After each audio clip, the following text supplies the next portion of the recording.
Roberto, todas as semanas eu vejo vários depoimentos de alunos seus conquistando 93,3, isto é, até 93% em 3 meses. Como é possível esses resultados em tão pouco tempo? Você sair de 20, 30, 40 para 60, 80, 93%.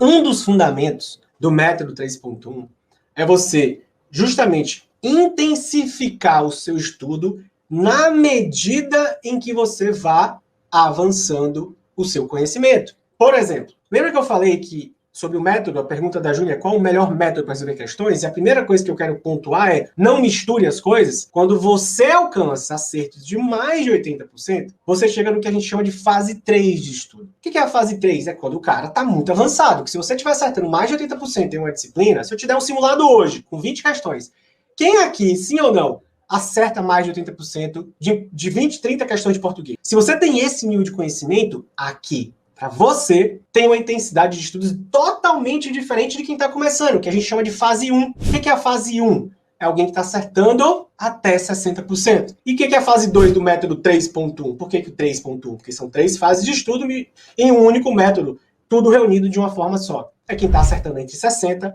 e 80%. Então, fase 1, 60 para baixo, fase 2 de estudos entre 60 e 80, fase 3 de 80 para cima. Então, veja, é um método que foi estruturado pensando da seguinte maneira. Ora, se o aluno é iniciante, está acertando até 60%, ele está na fase 1. Ele tem que estudar de acordo com um passo a passo, com uma metodologia, que vai ter uma intensidade de estudos diferente da pessoa que está lá na fase 3. Então veja como faz ou não faz sentido. A explicação para quem quer um método de questões bom, o melhor método, é essa. Você tem que aprender o fundamento do método. Qual é o fundamento que eu estou explicando do método? Só tenha a intensidade maior, no caso aqui, de dificultar a sua vida, de misturar assuntos diferentes com questões feitas de outra disciplina ou de outro assunto, então existe esse nível de dificuldade maior, quando você estiver na fase 3. E se você é um iniciante, está na fase 1, não misture. O que você vai fazer? Eu estudei português, crase, vou resolver questões de português, crase. Por quê, Roberto? Porque o que você quer é consolidar um conhecimento que você não tem.